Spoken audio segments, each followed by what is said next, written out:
Assalamualaikum warahmatullahi wabarakatuh. Waalaikumsalam warahmatullahi wabarakatuh. Alhamdulillah wassalatu wassalamu ala sayyidina Rasulillah sayyidina wa maulana Muhammad ibn Abdullah wa ala alihi wa sahbihi wa mawala. La haula wa la quwwata illa billah, amma ba'du. Bapak-bapak, ibu-ibu, saudara-saudara kaum muslimin rahimakumullah. Pada akhirnya yang gaiblah yang menentukan. Bertahun-tahun ngelancong, emang jodoh seret nggak jadi.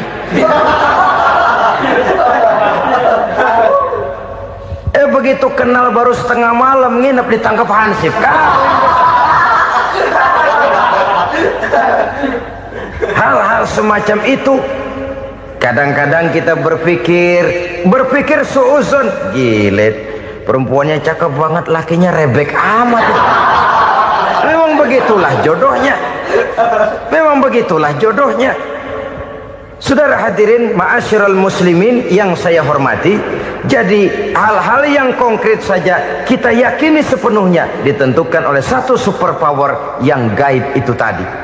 Dari sanalah segala ketentuan itu berangkat dan kesanalah segalanya akan kembali. Maka kepercayaan kepada yang gaib meluruskan gerak hidup seseorang dan itu akan mengantarkan dia kepada meraih kemenangan. Satu. Yang kedua, wa yuqimunas shalah. Orang bertakwa yang akan meraih kemenangan itu adalah orang-orang yang mendirikan sholat. Kenapa sholat mengantarkan orang untuk meraih kemenangan? Yang jelas, inna sholata tanha anil fahsya'i wal munkar. Sholat mampu mencegah manusia dari perbuatan keji dan munkar. Banyak filsafat hidup yang terkandung di dalam sholat ini. Sejak kita wudhu sampai kita menghadap ke arah kiblat, sampai kita melakukan gerak-gerak sholat, bacaan-bacaan yang ada di dalam sholat, lalu sampai kepada mengucapkan salam. Banyak filsafat hidup yang terkandung di dalam sholat. Umpamanya saja, setelah takbiratul ihram mulai kita dengan sholat dalam posisi berdiri, diajarkan dalam kitab-kitab fikih agar kita melihat ke arah tempat sujud. Ini kan filsafat kehidupan. Kalau kamu sholat dalam posisi berdiri, lihat tempat sujud. Jangan sholat mata jelalatan, sebab nanti bisa mengurangi kekhusyuan. Jadi wajar kalau yang dikatakan bahwa yang paling afdol adalah shaf yang di depan. Kenapa? Secara harfiah pengertiannya akan lebih mengundang kekhusyuan. Kenapa? Kalau kita di shaf paling depan di masjid umpamanya paling banter kita lihat tembok. Tapi kalau kita shaf di tengah atau di belakang, orang-orang di depan kita pun akan kelihatan. Yang bajunya loreng, yang bajunya genggang, yang bajunya macam-macam. Kita lihat, kadang-kadang kita pikirin, ada yang bajunya bolong. Kita sholat tapi dalam hati, nih orang bajunya robek yang nggak tahu apa. Ada saja hal-hal yang mengusik kekhusyuan kita. Oleh sebab itu diajarkan dalam posisi berdiri, lihat, arahkan pandangan matamu kepada tempat sujud. Ini kan filsafat kehidupan. Maksudnya apa? Kalau lagi diri lihat dong tempat sujud. Kalau udah di atas ingat dong sama yang bawah. Kalau sudah tinggi ingat dong dari mana kamu berangkat. Kalau sudah berkuasa bantu dong yang lemah. Kalau sudah kaya santuni dong yang miskin. Kalau sudah alim bimbing dong yang awam. Ini filsafat kehidupan. Dalam posisi berdiri kau lihat tempat sujud. Ini akan melahirkan kepekaan sosial di mana seseorang mau tahu kepada orang lainnya. Bagaimanapun kaya kita, tinggi pangkat dan jabatan kita, jikalau hidup hanya untuk kepentingan perut sendiri saja, rasanya belum membawa manfaat di dalam kehidupan kita. Tapi efek yang tertinggi sesungguhnya, sholat mencegah manusia dari perbuatan keji dan munkar.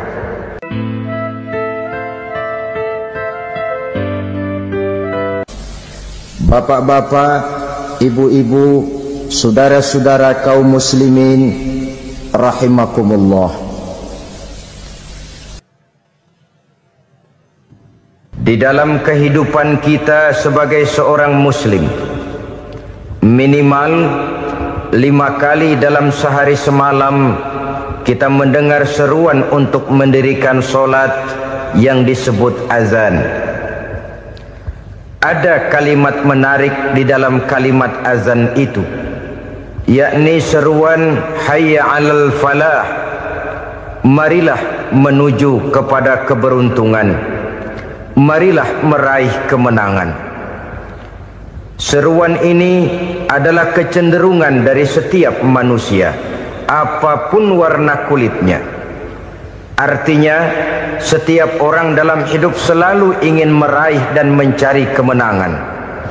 Kemenangan akan melahirkan kepuasan batin, dan kepuasan batin memberikan kebahagiaan. Sedangkan kekalahan melahirkan penderitaan batin, dan penderitaan batin menjerumuskan seseorang di dalam berbagai bentuk kerugian. Jikalau inilah seruan azan, maka masalahnya ialah apa yang menyebabkan kita meraih kemenangan. Al-Quranul Karim memberikan tuntunan dan ajaran kepada kita bahwa orang-orang yang memperoleh kemenangan itu tidak lain adalah orang-orang yang bertakwa. Hanyalah mereka yang bertakwa kepada Allah Subhanahu wa ta'ala pada akhirnya akan tampil sebagai pemenang. Lalu siapa orang yang bertakwa itu? Dijelaskan dalam awal-awal Al-Baqarah, orang yang bertakwa yang akan meraih kemenangan. Pertama, allazina yu'minuna bil ghaib, yaitu orang-orang yang beriman kepada yang gaib, percaya bahwa ada alam yang gaib, alam yang abstrak, alam yang tidak bisa dijangkau oleh salah satu daripada panca indera kita. Mereka percaya dan beriman kepada adanya malaikat, beriman kepada adanya iblis dan jin, beriman kepada adanya alam kubur, beriman kepada adanya alam mahsyar, beriman kepada adanya alam akhirat, beriman kepada adanya surga dan neraka. Beriman bukan cuma sekedar beriman dalam ucapan bibir saja, tetapi beriman yang nilai iman itu mampu mewarnai gerak dan gaya hidupnya. Iman yang meresap sampai ke tulang sumsum, kemudian memberikan dampak positif di dalam kehidupan manusia. Alam, kita tahu, adalah sesuatu yang selain Allah, dan Allah bukanlah alam. Apapun namanya selain daripada Allah, itu adalah alam. Alam pada hakikatnya terbagi menjadi dua. Ada alam syahadah, alam nyata, alam konkret, alam yang bisa dijangkau oleh salah satu indera kita. Kemudian ada alam ghaib, alam yang tidak bisa dijangkau oleh panca indera kita, alam metafisika, alam abstrak, alam yang wajib kita imani keberadaannya.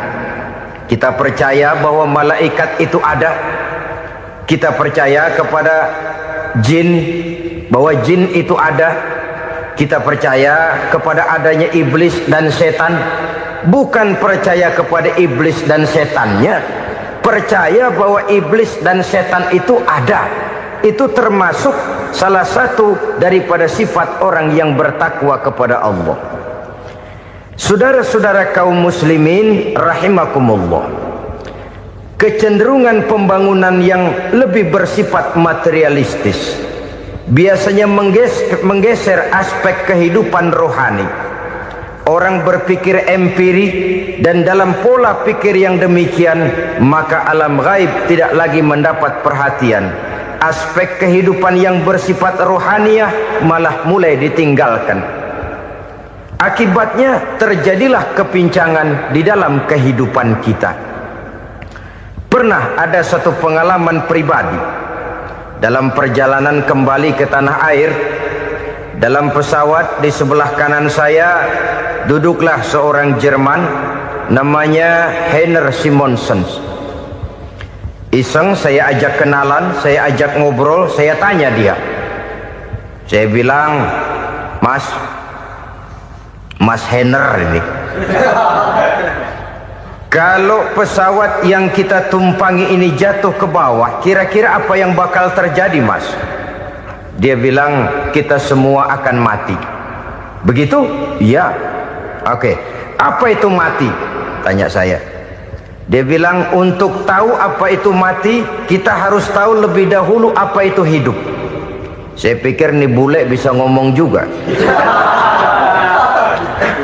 Baiklah kata saya. Apa hidup menurut Anda itu? Oh, hidup itu dia bilang, kalau seluruh anggota badan kita bekerja secara normal, paru-paru memompa darah secara normal, jantung berdetak secara normal, sel-sel tubuh bekerja secara fit, dan organisme tubuh hanya mau bekerja secara normal, dia bilang, kalau kita memberi makan yang cukup, menu yang teratur, dan gizi yang lengkap. Saya bilang, kesimpulannya apa, Ner? Dia jawab, hidup adalah dari tangan ke mulut. Life is from the hand to the mouth, kata dia. Hidup adalah dari tangan ke mulut. Jadi masalah hidup tidak lebih daripada masalah isi perut. Orang pergi pagi, pulang sore, peras keringat, banting tulang, perut yang dibelain. Saya bilang, you are wrong. Sampean salah, Ner. Kamu orang Islam bukan? Bukan. Pantas. Kenapa saya salah? Dia bilang, ya jelas salah. Salahnya di mana? Kamu ini manusia. Kalau hidup cuma dari tangan ke mulut, saya bilang, kambing di kampung saya juga begitu pikirannya, Ner. Itu kambing di kampung saya, asal perutnya kenyang, sudah hidup dia. Perkara besok bagaimana, lusa prospeknya macam mana, bulan depan ada apa, kambing nggak pernah mikir. Di kampung saya kambing juga pikirannya begitu.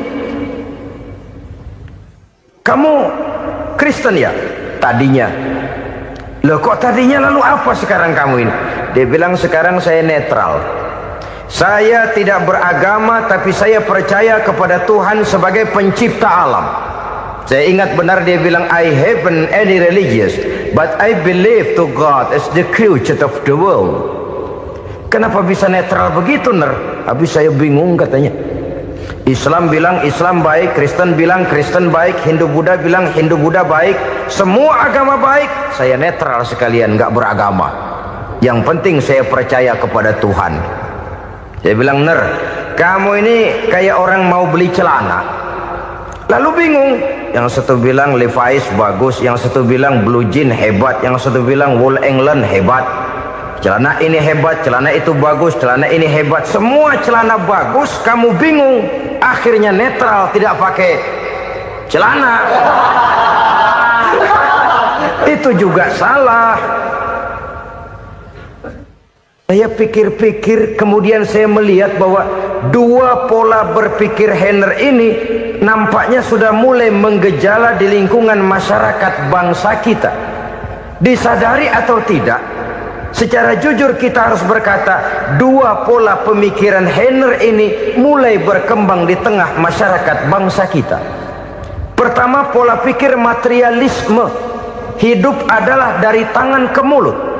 Masalah hidup tidak lebih masalah isi perut. Itu yang perlu dibela, dan disitulah arti kehidupan. Pergi pagi, pulang sore, peras keringat, banting tulang untuk mempertahankan perut. Kalau sudah kemari cara orang berpikir, maka buat apa percaya kepada yang gaib?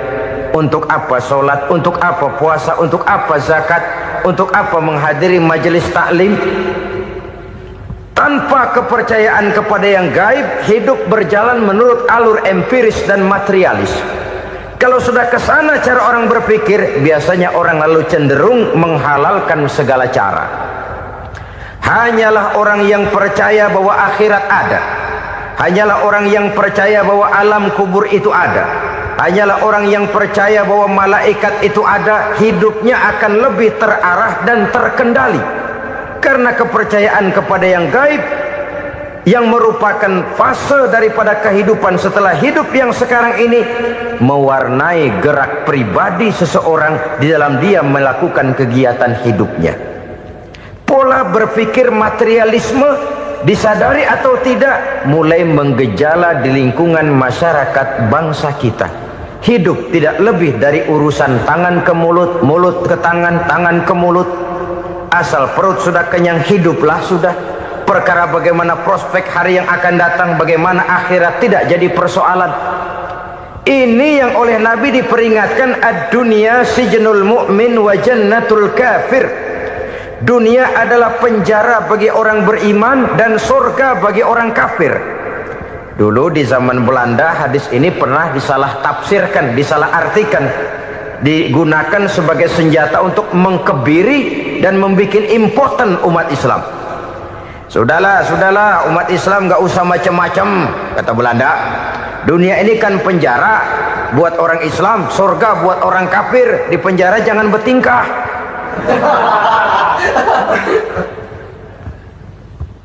Pengertiannya tidak begitu.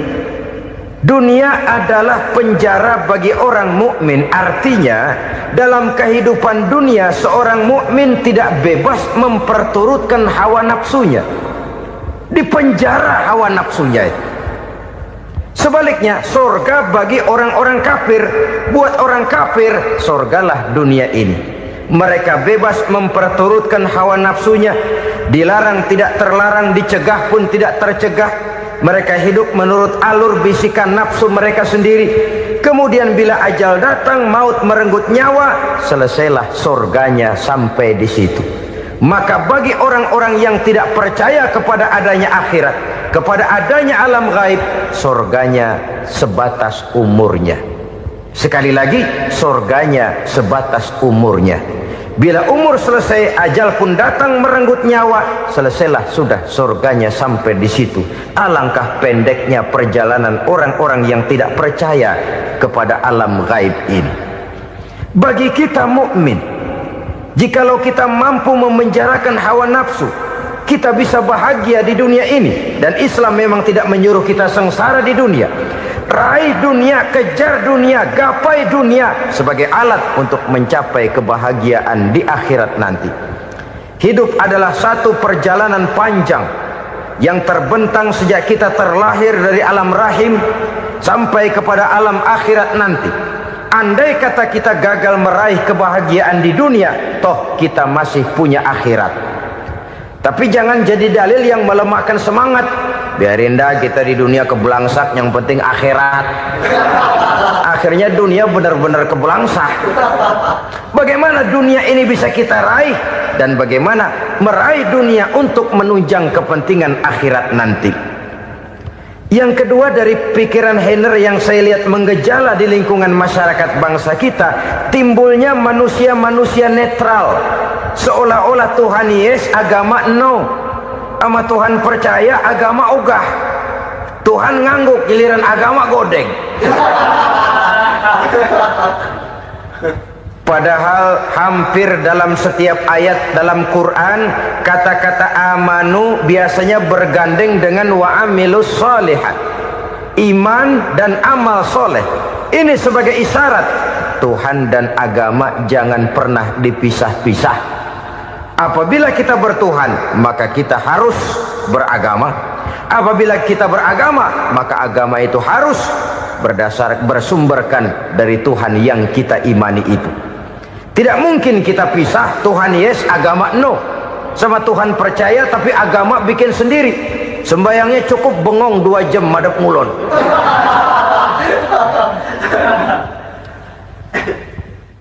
Saudara-saudara kaum muslimin rahimakumullah. Jadi dengan demikian, agama yang kita akui merupakan unsur mutlak di dalam pembangunan sekarang ini, merupakan bagian dari kehidupan yang menuntun kita bahwa di balik alam nyata ini, di balik alam syahadah ini ada alam gaib. Dan mudabbir, murabbi, yang mengatur, yang menguasai, yang memelihara baik dia alam nyata, baik dia alam gaib, tidak lain adalah Allah Subhanahu wa ta'ala. Di sana ada satu super power, satu maha kekuatan yang kita perlu bersandar kepadanya. Sebagai makhluk nyata yang hidup di alam nyata, berbuatlah secara nyata sebagaimana harusnya kita berbuat. Karena Islam jelas bukan agamanya orang pemalas. Islam jelas bukan agamanya orang yang mengajarkan setelah selesai sholat boleh duduk, nggelenggem ayam-ayam, ndelohom, menghitung bintang di langit sambil menunggu keajaiban. Tidak. Islam adalah agama yang mengajarkan apabila sholat sudah selesai kamu kerjakan, bertebaranlah di permukaan bumi, cari karunia Tuhanmu. Jangan hidup berpangku tangan menunggu keajaiban. Karena hidup bukan undian. Jangan berharap untung besar tanpa mau peras keringat. Tapi di sebalik itu toh kita juga harus yakin bahwa di sisi usaha nyata yang kita lakukan ada satu super power, satu maha kekuatan gaib yang menentukan berhasil dan tidaknya usaha kita. Kepercayaan kepada hal semacam inilah yang mendorong kita untuk mempunyai sandaran vertikal, agar jikalau usaha ini berhasil, kita tidak lupa diri dan lupa daratan. Jikalau usaha ini gagal, kita tidak putus asa dan buruk sangka, tidak cupik pandangan dan sempit hati, tapi mampu melihat persoalan dengan kacamata putih sambil husnuzon kepada Allah Subhanahu wa ta'ala. Kita percaya malaikat itu ada. Ada yang namanya raqib dan atid, mengawasi gerak hidup kita sampai kepada gerak hati kita. Ini memberikan sugesti agar kita berhati-hati, tidak sejengkal tanah pun kita bisa berlindung dari pengawasan raqib dan atid. Ada munkar nakir yang akan menyoal kita di alam kubur. Ada malaikat Malik, penjaga neraka. Ada malaikat Ridwan yang menjaga surga. Kita percaya kepada adanya jin, kita percaya kepada adanya setan, iblis.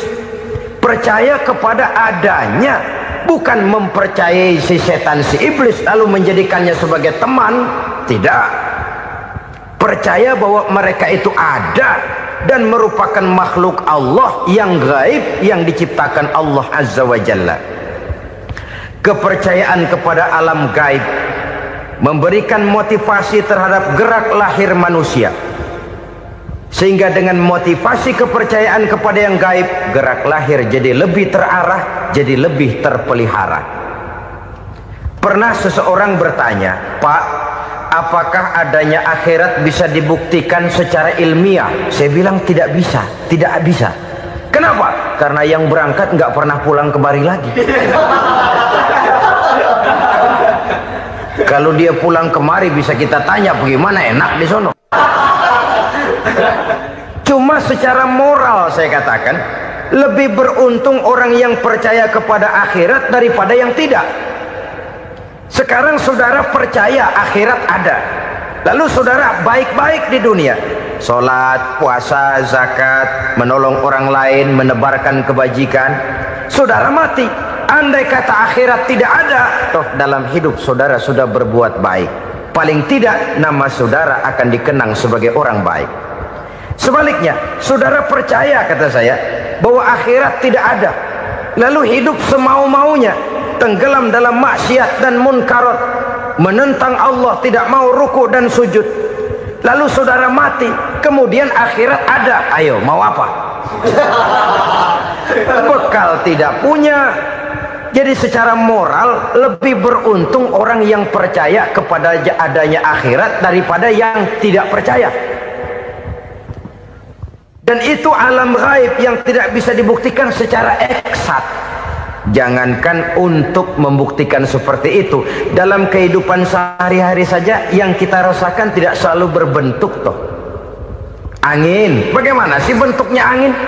Kita tidak tahu. Merah, buktinya kalau dikerok merah. Yang merah itu kulit, yang kulit kita bukan anginnya. Sakit, rasa sakit itu ada, tapi bagaimana bentuk sakit kita nggak pernah tahu. Kalau kita makan cabai pedas, bagaimana bentuk pedas itu tidak ada, tapi rasa ada. Bentuk pedas hijau, cabenya bukan pedasnya. Tidak semua yang kita rasakan bisa kita gambarkan dalam bentuk yang konkret. Oleh karena itu, sekali lagi bahwa kepercayaan kepada alam yang gaib mampu memberikan satu sugesti yang menata kehidupan seseorang lebih lurus, lebih terarah, dan lebih terkendali.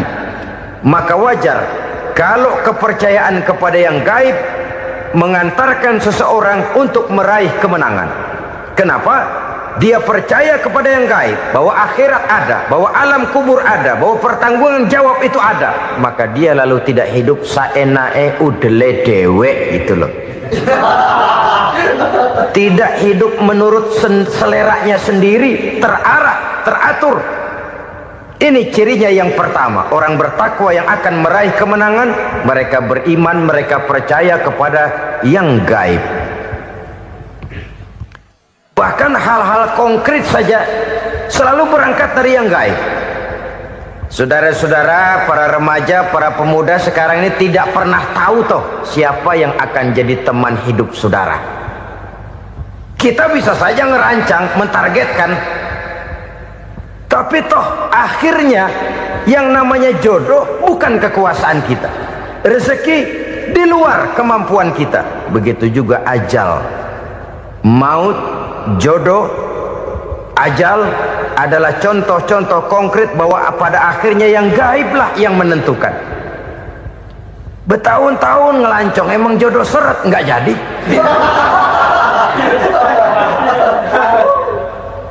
Begitu kenal baru setengah malam nginep ditangkap hansip kan. Hal-hal semacam itu kadang-kadang kita berpikir suuzon, gilet, perempuannya cakep banget, lakinya rebek amat. Memang begitulah jodohnya. Memang begitulah jodohnya. Saudara hadirin ma'asyiral muslimin yang saya hormati, jadi hal-hal yang konkret saja kita yakini sepenuhnya ditentukan oleh satu superpower yang gaib itu tadi. Dari sanalah segala ketentuan itu berangkat dan kesanalah segalanya akan kembali.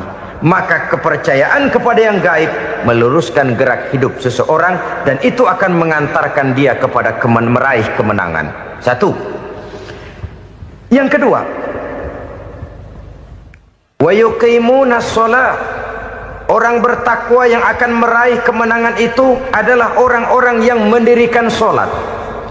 Kenapa sholat mengantarkan orang untuk meraih kemenangan? Yang jelas, inna sholata tanha anil fahsya'i wal munkar. Sholat mampu mencegah manusia dari perbuatan keji dan munkar. Banyak filsafat hidup yang terkandung di dalam sholat ini. Sejak kita wudhu sampai kita menghadap ke arah kiblat, sampai kita melakukan gerak-gerak sholat, bacaan-bacaan yang ada di dalam sholat, lalu sampai kepada mengucapkan salam. Banyak filsafat hidup yang terkandung di dalam sholat. Umpamanya saja, setelah takbiratul ihram mulai kita dengan sholat dalam posisi berdiri, diajarkan dalam kitab-kitab fikih agar kita melihat ke arah tempat sujud. Ini kan filsafat kehidupan. Kalau kamu sholat dalam posisi berdiri, lihat tempat sujud. Jangan sholat mata jelalatan, sebab nanti bisa mengurangi kekhusyuan. Jadi wajar kalau yang dikatakan bahwa yang paling afdol adalah shaf yang di depan. Kenapa? Secara harfiah pengertiannya akan lebih mengundang kekhusyuan. Kenapa? Kalau kita di shaf paling depan di masjid umpamanya paling banter kita lihat tembok. Tapi kalau kita shaf di tengah atau di belakang, orang-orang di depan kita pun akan kelihatan. Yang bajunya loreng, yang bajunya genggang, yang bajunya macam-macam. Kita lihat, kadang-kadang kita pikirin, ada yang bajunya bolong. Kita sholat tapi dalam hati, nih orang bajunya robek yang nggak tahu apa. Ada saja hal-hal yang mengusik kekhusyuan kita. Oleh sebab itu diajarkan dalam posisi berdiri, lihat, arahkan pandangan matamu kepada tempat sujud. Ini kan filsafat kehidupan. Maksudnya apa? Kalau lagi diri lihat dong tempat sujud. Kalau udah di atas ingat dong sama yang bawah. Kalau sudah tinggi, ingat dong dari mana kamu berangkat.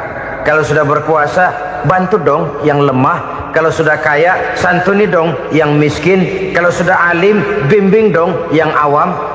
Ini filsafat kehidupan. Dalam posisi berdiri, kau lihat tempat sujud. Ini akan melahirkan kepekaan sosial, di mana seseorang mau tahu kepada orang lainnya. Bagaimanapun kaya kita, tinggi pangkat dan jabatan kita, jikalau hidup hanya untuk kepentingan perut sendiri saja, rasanya belum membawa manfaat di dalam kehidupan kita. Tapi efek yang tertinggi sesungguhnya, solat mencegah manusia dari perbuatan keji dan munkar. Perbuatan keji dan munkar, walaupun kelihatannya mendatangkan uang, membawa keuntungan, tapi itu keuntungan semu, keuntungan sementara. Dengan menipu orang lain kita bisa dapat untung, tapi tidak membawa berkah, dan itu adalah kerugian besar dalam kehidupan kita. Maka untuk meraih kemenangan harus dimulai dengan membentuk kepribadian yang tegar, memiliki sandaran vertikal yang langsung kepada Allah Subhanahu wa ta'ala, dan itu hanya bisa kita tempuh melalui jalur ibadah formal yang sudah ditentukan Allah, yakni solat yang 5 waktu. Untuk memperkuat itu ada solat-solat sunnah, rawatib, nawafil sebagai terminal-terminal kontrol cadangan untuk memelihara stabilitas temperatur batin di dalam kita berhubungan dengan zat yang maha gaib, yaitu Allah Subhanahu wa ta'ala. Orang sering bertanya, Pak, itu tetangga saya nggak sholat, duitnya nggak habis-habis, Pak. Nggak sholat tapi mobilnya tambah terus, nggak sholat tapi usahanya makin maju. Tapi di sisi lain ada orang yang rajin sholat, rezekinya butak bener. Anaknya mana kurus, mana korengan. Saudara hadirin ma'asyiral muslimin rahimakumullah, harus saya katakan bahwa solat memang bukan untuk cari duit. Solat adalah sandaran vertikal kita kepada Allah. Sedangkan soal rezeki itu berkaitan dengan sifat Allah maha pengasih dan maha penyayang. Allah maha pengasih, siapapun dikasih kalau mau usaha. Allah maha penyayang, tidak semua orang disayang oleh Allah Azza wa Jalla. Dan belum tentu banyak harta itu merupakan nikmat. Mungkin juga istidraj.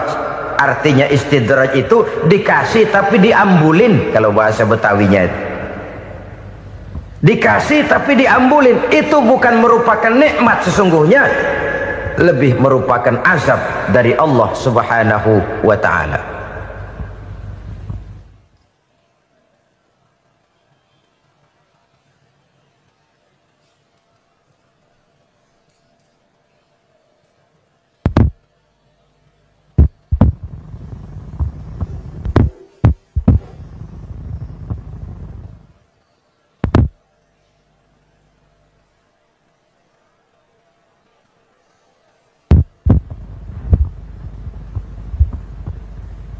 Agama mempunyai sistem solat, dan kita umat Islam telah dituntun oleh Allah Subhanahu wa ta'ala yang wajibnya 5 kali dalam sehari semalam mendirikan solat, dan itu tentu berada dalam jangkauan kemampuan manusia.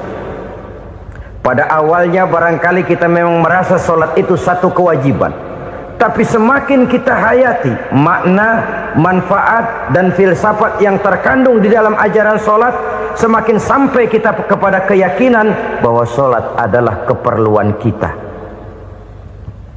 Sehingga pada waktu tertentu dinilai puncaknya, kita tidak lagi akan berkata saya wajib solat, tapi kita akan berkata saya perlu solat. Kalau kita sudah merasakan itu adalah keperluan kita, nah di sanalah kita baru akan merasakan ruginya kalau hal itu tidak kita laksanakan. Sepanjang kita masih berkata saya wajib sholat, kita akan lebih merasakan dia sebagai beban ketimbang sebagai keperluan. Yang jelas Allah tidak memerlukan ibadah yang kita laksanakan ini. Dengan kata lain, Andai kata satu dunia penuh ini orang tidak ada yang sholat satu pun, Allah tidak akan turun dari jabatan Tuhan. Jangan lalu berpikir kalau kita ngambek se-RW kagak sembahyang Tuhan tekor kali ini ya. Tentu tidak. Itu perlunya kita, bukan perlunya Allah. Dan pada induknya kita akan berkata, saya perlu agama. Kalau secara induk kita sudah memerlukan agama, maka konsep-konsep yang ada di dalam ajaran agama itu pun adalah juga merupakan keperluan kita. Baik dia bernama sholat, baik dia bernama puasa, baik dia bernama zakat, baik dia bernama haji, seluruhnya adalah keperluan kita. Dan sesuatu yang kita perlukan apabila tidak kita laksanakan akan melahirkan kerugian di dalam kehidupan.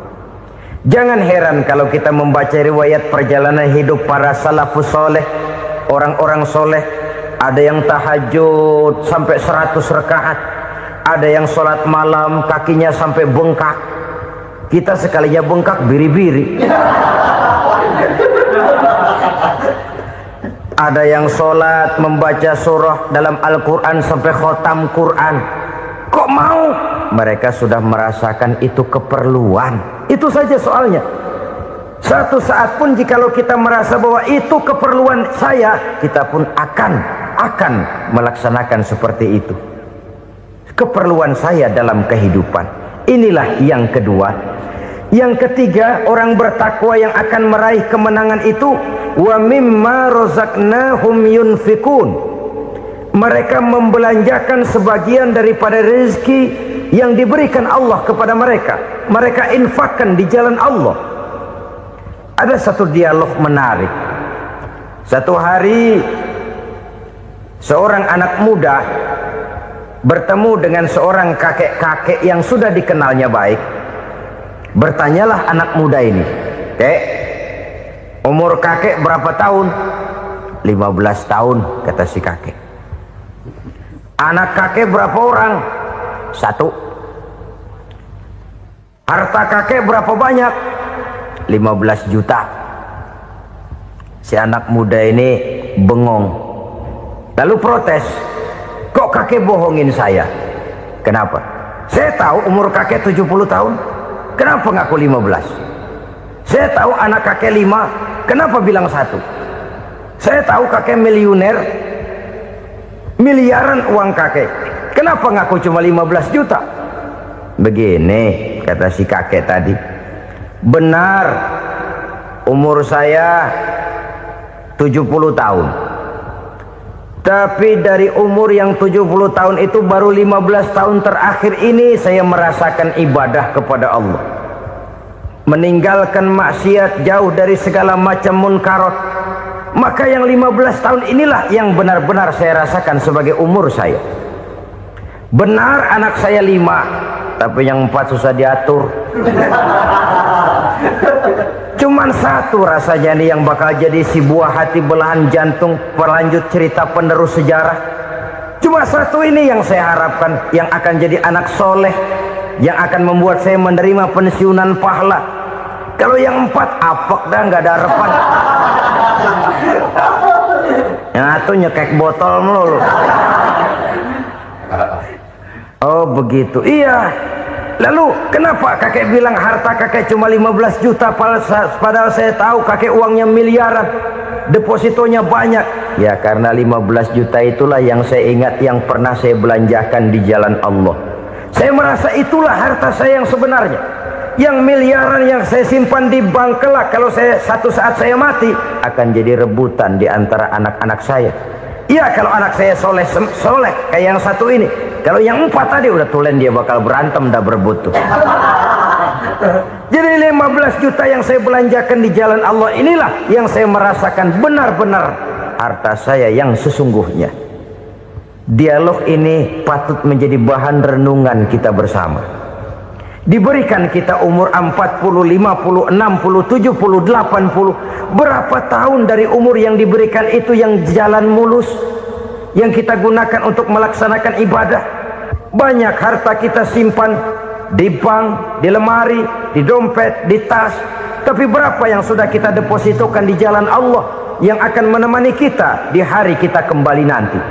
Maka orang bertakwa yang akan meraih kemenangan, wa mimma razaqnahum yunfikun, mereka membelanjakan sebagian dari rezeki yang diberikan Allah di jalan Allah subhanahu wa ta'ala. Ma'asyiral muslimin rahimakumullah, zahirnya memang kita memberikan kepada orang lain, tapi hakikatnya kita menyimpan untuk diri kita sendiri. Kita memberikan kepada yatim piatu 25.000, zahirnya kita memberikan si yatim, hakikatnya kan kita cuma nyimpan. Saya berikan, titip kepadamu, ini untuk saya di akhirat. Kau boleh belikan baju, kau boleh belikan untukmu makan, kau boleh bayarkan sekolahmu, ini untuk saya. Hakikatnya kita nyumbang masjid 1 juta, zahirnya kita berikan kepada panitia masjid, tapi hakikatnya kan cuma titip 1 juta ya, untuk saya di alam kubur nanti. Silahkan kau boleh belikan semen, ini uang, belikan besi, belikan pasir, saya cuma sekedar titip untuk kepentingan saya. Hakikatnya kita cuma sekedar menitip. Sebagaimanapun pada hakikatnya, apapun yang kita miliki dalam kehidupan kan cuma sekedar hak guna pakai, bukan hak milik mutlak. Harta kita, rumah kita, kendaraan kita, kebun kita, pabrik kita, hak guna pakai saja. Hak milik mutlak cuma untuk Allah subhanahu wa ta'ala. Saudara-saudara kaum muslimin rahimakumullah, ini yang ketiga. Kemudian yang keempat, orang-orang bertakwa yang akan meraih kemenangan, allazina yu'minuna bima unzila ilaika, mereka yang beriman, mereka yang percaya kepada apa yang telah diturunkan kepadamu Muhammad, ay Al-Quran, yakni Al-Quranul Karim. Setelah percaya kepada yang gaib, mendirikan solat, kemudian menginfakkan sebagian dari rezeki yang diberikan Allah, mereka juga lalu percaya kepada yang diturunkan terhadap Nabi, yaitu tidak lain Al-Quranul Karim. Sekali lagi di sini, percaya bukan hanya sekedar percaya saja, tetapi percaya lalu menjadikan Al-Quran itu sebagai pedoman hidup. Sebab memang Al-Quran itu adalah GBHM, garis-garis besar haluan muslim. Apa yang harus kita lakukan, apa yang harus tidak kita lakukan, bagaimana mestinya kita bertingkah laku dan berbuat, seluruhnya tercantum di dalam Al-Quranul Karim. Itu sebabnya ketika satu hari Aisyah ditanya bagaimana akhlak Rasul, beliau menjawab, kana Rasulullah sallallahu alaihi wasallam khuluquhul Quran. Akhlak daripada Rasulullah tidak lain adalah Al-Quran. Jawaban simpel ini memberikan gambaran bahwa keseluruhan daripada konsepsi Quran sudah diterjemahkan dalam kehidupan Rasulullah sallallahu alaihi wasallam. Karena kita tahu akhlak adalah keseluruhan dari gerak hidup manusia. Sejak ia berpribadi, berumah tangga, bertetangga, bermasyarakat, sampai kepada berbangsa dan bernegara, Al-Quran tetap memberikan sentuhan nilainya. Oleh karenanya, orang-orang yang bertakwa adalah orang-orang yang menjadikan Al-Quran sebagai pedoman dalam kehidupannya. Dan kita yakini Al-Quran diturunkan kepada Nabi Muhammad bukan merupakan produk Nabi Muhammad. Isi dan redaksinya langsung dari Allah subhanahu wa ta'ala. Kemudian cirinya yang kelima, orang bertakwa yang akan meraih kemenangan itu, wa ma unzila min qablika, tidak hanya sekedar percaya kepada yang diturunkan terhadap Nabi Muhammad yaitu Al-Quran, mereka juga percaya kepada apa yang pernah diturunkan kepada para nabi, kepada para rasul sebelum Nabi Muhammad. Percaya kepada adanya suhuf, percaya kepada adanya Taurat, percaya kepada adanya Injil, percaya bahwa Allah dahulunya sudah menurunkan Taurat kepada Musa, percaya bahwa Allah sudah menurunkan Injil kepada Isa, percaya Injil ada, Taurat ada, diturunkan Allah untuk Isa dan Musa, tetapi tidak wajib mengamalkannya karena kita sudah diberikan Al-Quranul Karim.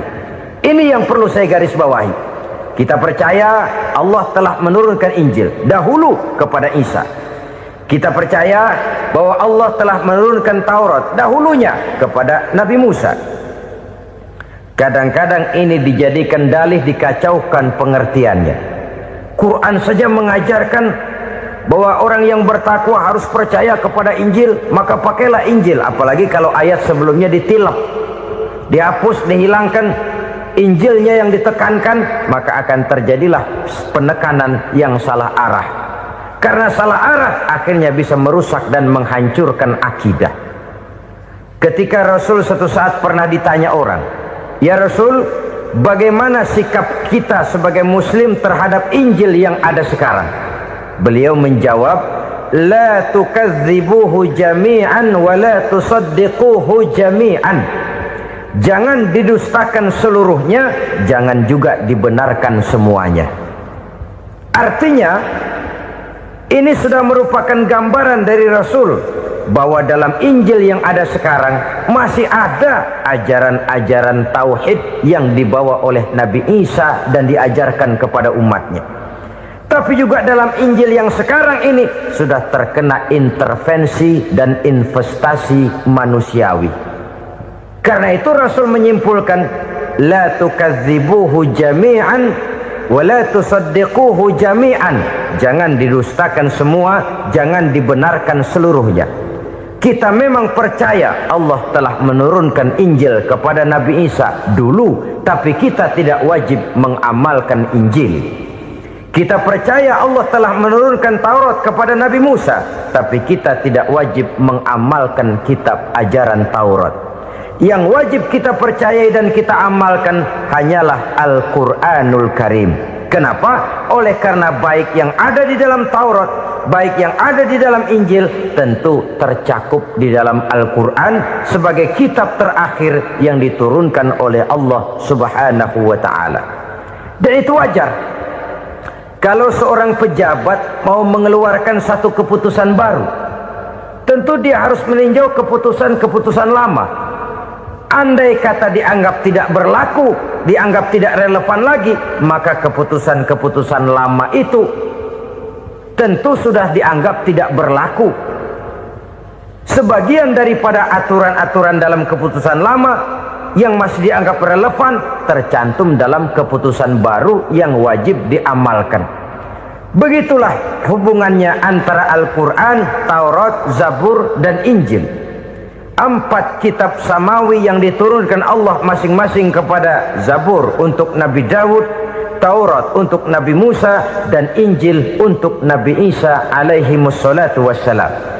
Ketiga-tiga kitab itu kita percayai adanya. Kita yakini Allah telah menurunkan Zabur, Taurat, dan Injil, tapi kita tidak wajib mengamalkannya.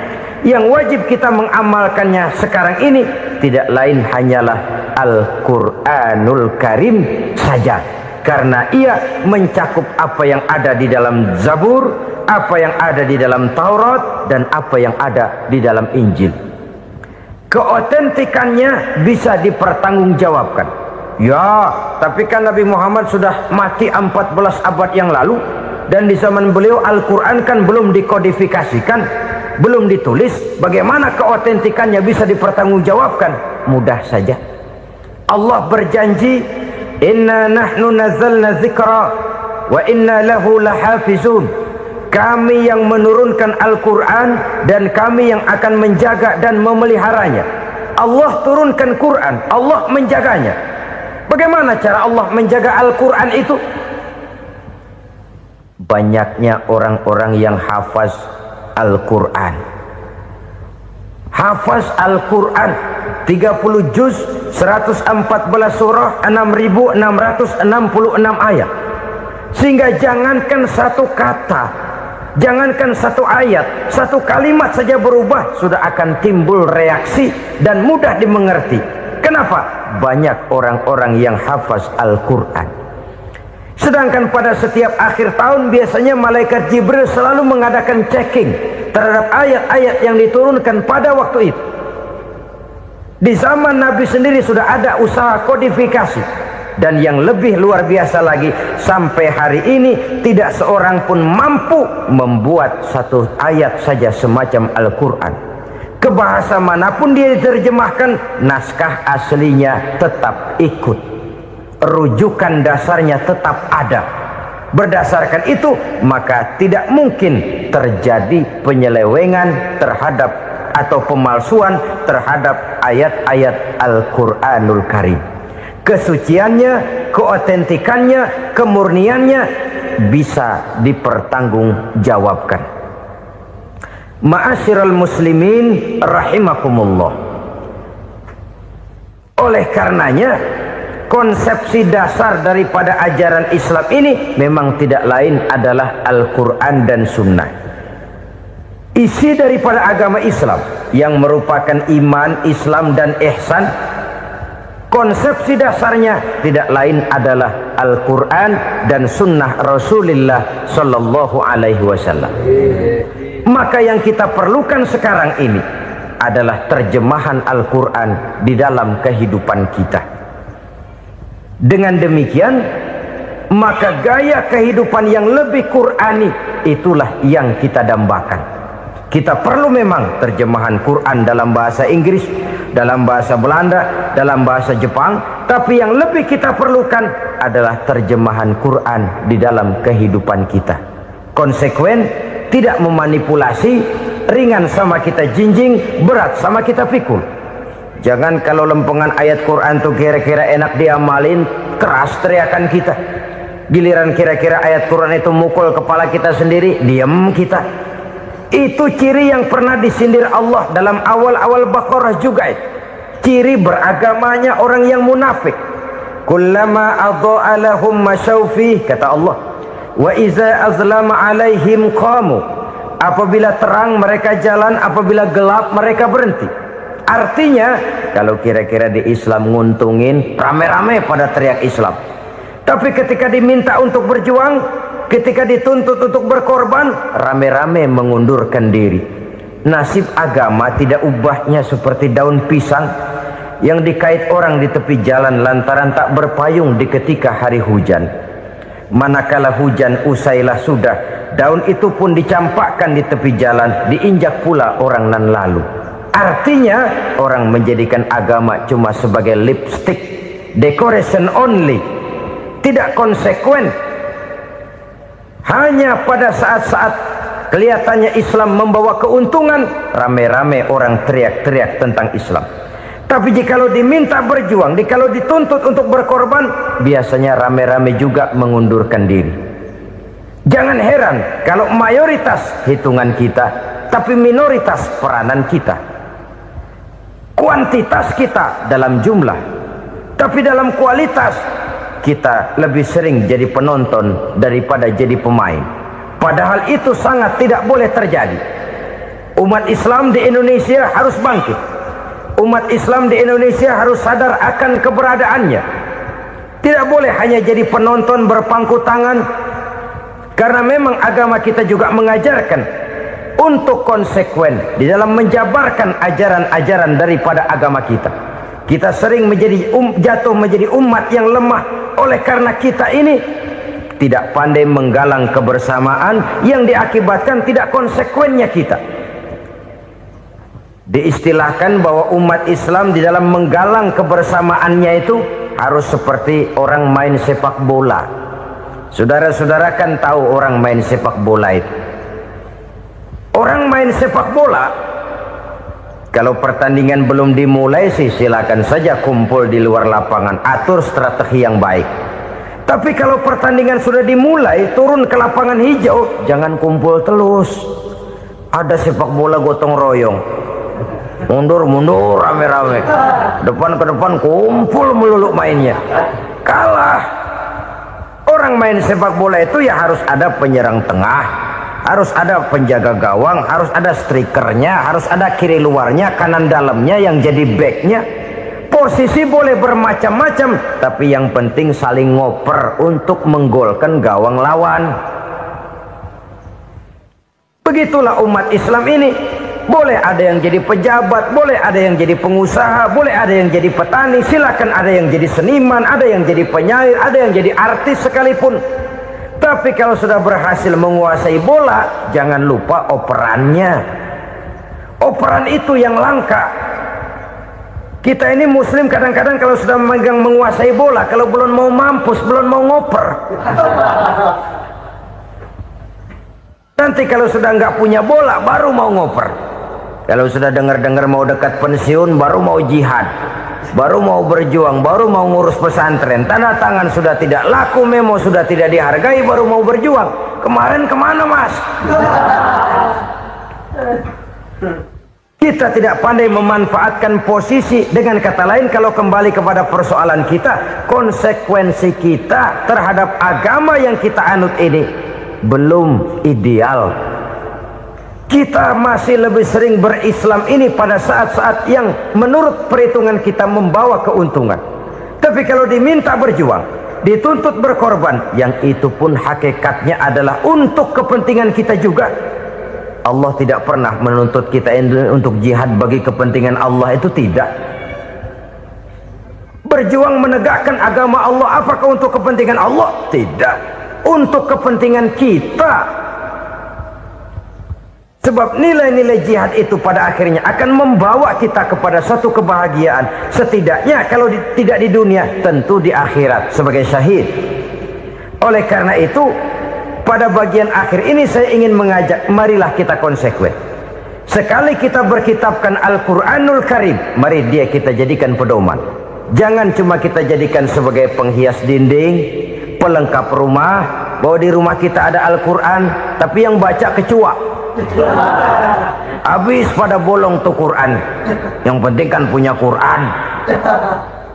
Ditaruh di pintu rumah, biar apa? Biar kuntilanak kagak masuk katanya. Ya, apa itu nasib Quran? Cuma kerjanya jaga pintu, ngusir kuntilanak, ngusir memedi. Bagaimana kita hidup menurut tuntunan Al-Quran? Kadang-kadang tidak pernah menjadi masalah bagi kita. Maka bagaimanakah Al-Quran akan mungkin membawa keberkahan dalam hidup kalau ajarannya kita injak-injak dalam keseharian kita? Mewujudkan gaya hidup yang lebih Qurani, itulah yang akan kita rintis di dalam kehidupan kita, bertahap, step by step, menurut kemampuan yang ada pada kita. Jika jalan ini tidak bisa kita selesaikan, percayalah akan ada generasi penerus yang akan melanjutkan usaha dan cita-cita mulia itu. Jadi percaya kepada Taurat, percaya kepada Injil, sekadar percaya Allah dahulunya sudah menurunkan itu, tapi kita tidak wajib mengamalkannya. Kenapa? Generasi Injil masa berlakunya sudah kedaluarsa. Taurat masa berlakunya sudah kedaluarsa. Injil pernah berlaku untuk orang Nasrani di zaman Nabi Isa. Taurat pernah berlaku untuk orang Yahudi di zaman Nabi Musa. Setelah generasinya berlalu, datang Rasul penutup yang membawa Al-Quranul Karim. Maka Al-Quran itulah yang berlaku menjadi pedoman sampai hari akhir nanti. Jangan jauh dari Al-Quran, karena apabila ini kita lakukan, maka kita akan kembali kepada satu gaya hidup yang jauh dari tuntunan agama, dan itu artinya kita akan semakin jauh untuk meraih kemenangan. Saudara-saudara kaum muslimin rahimakumullah. Yang keenam, yang terakhir, orang-orang bertakwa yang akan meraih kemenangan itu wabil akhirati hum yuqinun. Mereka percaya, mereka yakin seyakin-yakinnya akan adanya hari akhir, di mana seseorang akan mempertanggungjawabkan seluruh perbuatannya di dalam hidup ini, dan tidak ada satu perbuatan yang bagaimana kecilnya sekalipun yang tersembunyi dalam pandangan manusia yang tidak akan dibukakan persoalannya di mahkamah Qadi Rabbul Jalil di akhirat nanti. Itulah sebabnya maka percaya kepada akhirat disebut secara khusus. Padahal di awal tadi sudah dijelaskan yu'minuna bil ghaib, percaya kepada alam gaib, dan alam gaib ini termasuk akhirat. Kenapa pada bagian akhir disebut lagi akhirat? Karena ternyata bahwa kepercayaan kepada adanya akhirat merupakan induk dari kepercayaan terhadap adanya malaikat, setan, jin, dan lain sebagainya, dan akan lebih memberikan sugesti dalam kehidupan manusia untuk meluruskan gerak hidupnya. Jikalau satu saat tergerak hati akan berbuat kejahatan, ingin mencuri, sadarlah, awas, ada akhirat. Sebab kalau kita cuma teriak, awas, ada polisi, itu cuma tertunda sementara. Begitu polisi meleng, embat. Kalau kita ingin berbuat jahat, cuma berteriak, awas, ada hansip, cuma sementara ketika hansip itu ada. Tapi kalau ceritanya, awas, ada akhirat. Mau menyeleweng, awas, ada akhirat. Mau berjudi, awas, ada akhirat. Mau mencuri, awas, ada akhirat. Keyakinan yang akan meluruskan gerak hidup manusia, sehingga gerak itu jadi lebih terarah dan terkontrol, tidak merugikan baik diri sendiri, lebih-lebih orang lain.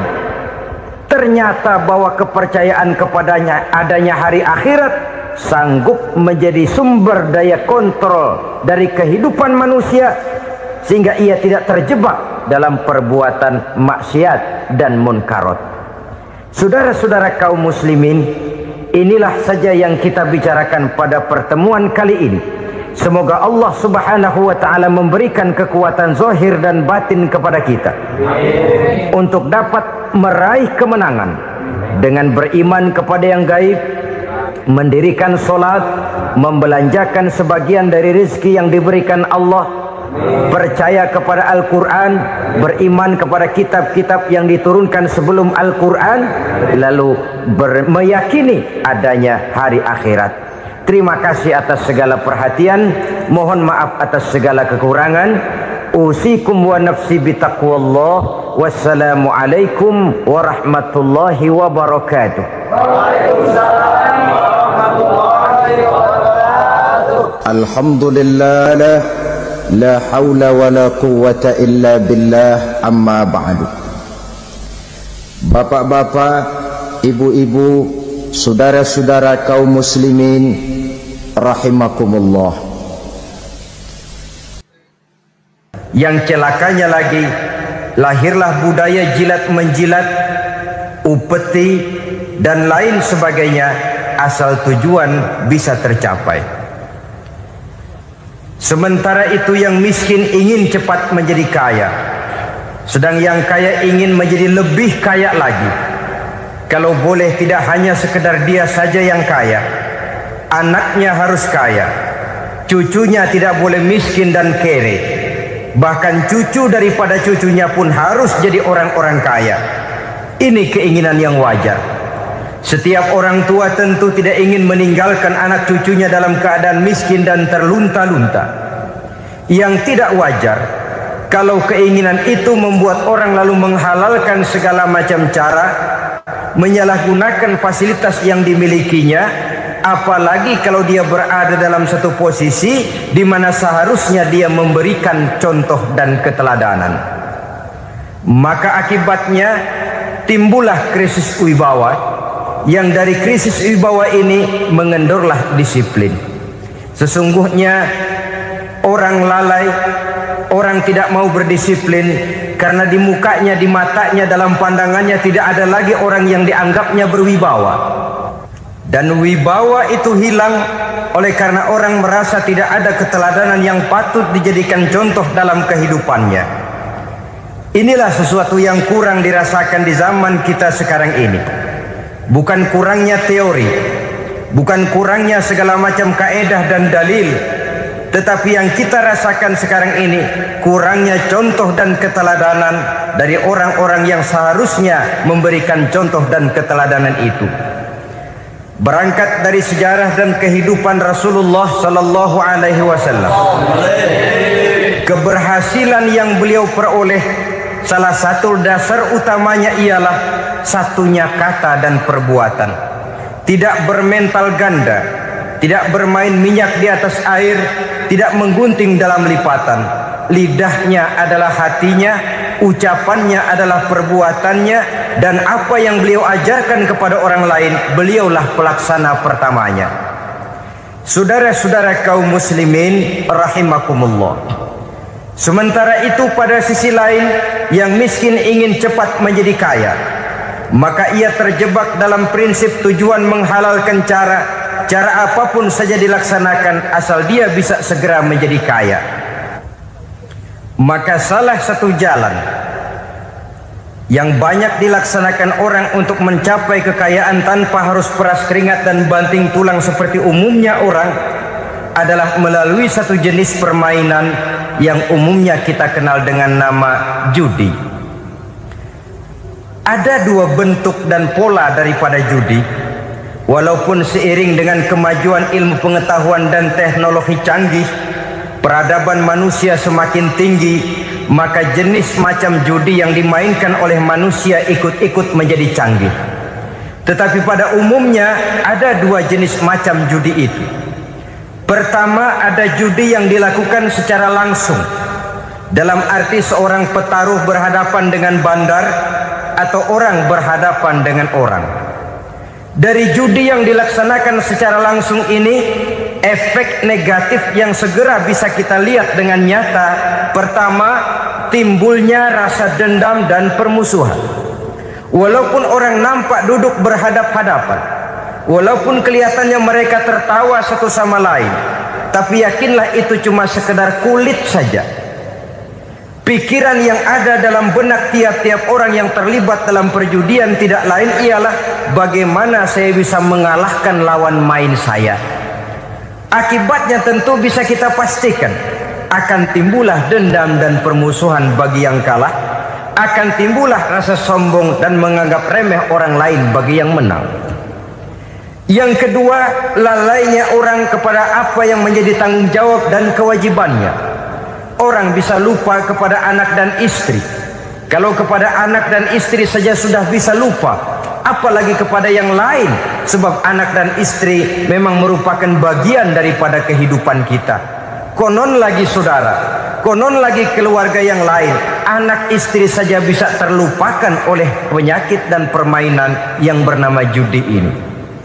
Yang ketiga, hilangnya rasa sayang kepada harta. Harta yang didapatnya dengan peras keringat dan banting tulang, mungkin pergi pagi dan pulang sore.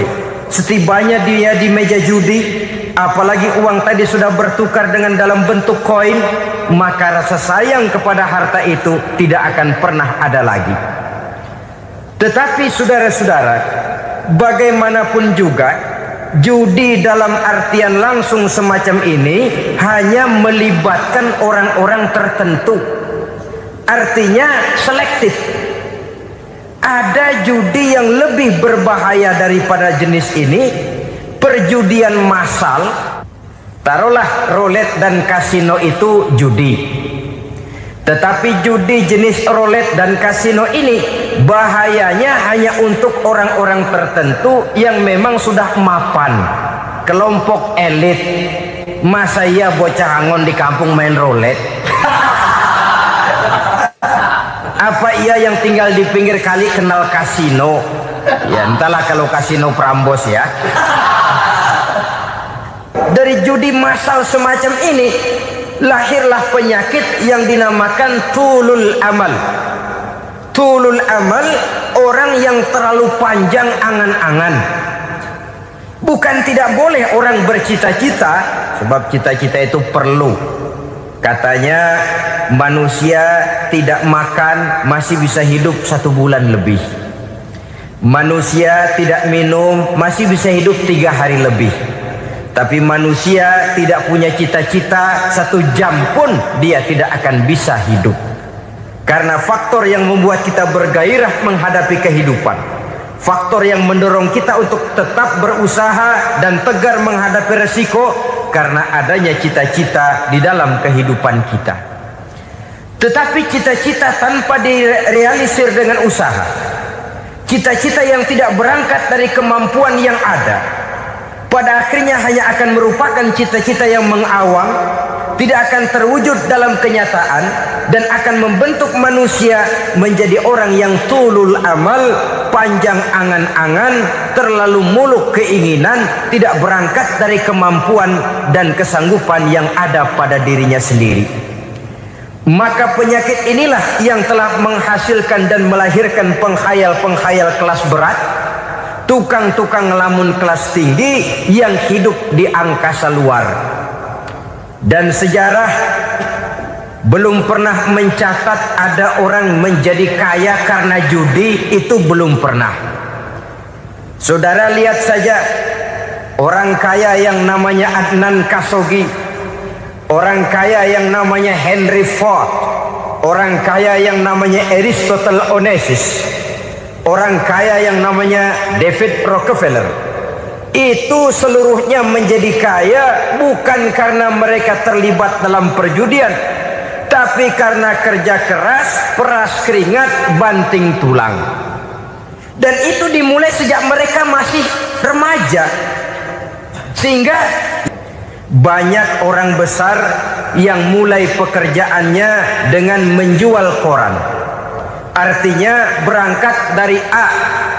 Banyak pengusaha mobil yang memulai pekerjaannya dari tukang cuci mobil, tapi lalu bertahap dan tegar menghadapi kenyataan, sehingga proses demi proses dia hadapi dengan tegar, dengan tabah, dengan sabar, dengan ulet, sampai kepada membuahkan hasil.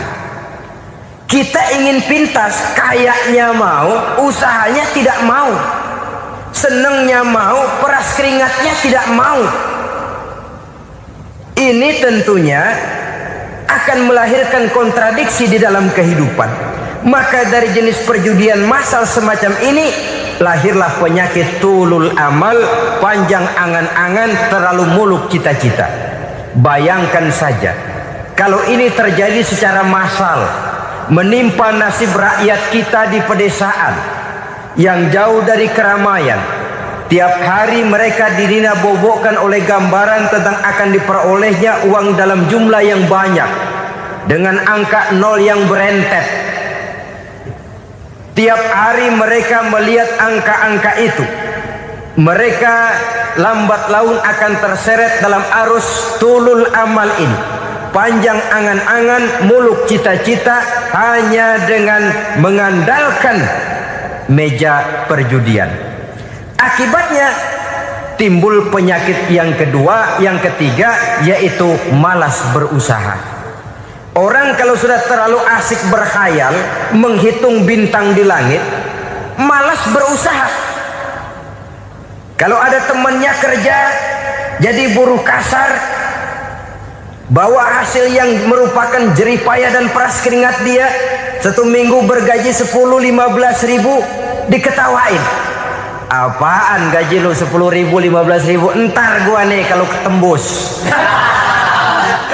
100 juta, entar. Yang 10 ribu dan 15 ribu keringat orang itu dihina, itu dicela. Tetapi dia selalu menghitung, entar nih gua. Entarnya wallahu a'lam. Saudara hadirin yang saya muliakan, timbullah sikap malas. Padahal di tengah negara sedang membangun di berbagai bidang kehidupan. Maka sifat malas ini merupakan musuh kita, baik mengejar kemiskinan, baik mengejar kebodohan dan keterbelakangan kita di sektor-sektor lainnya.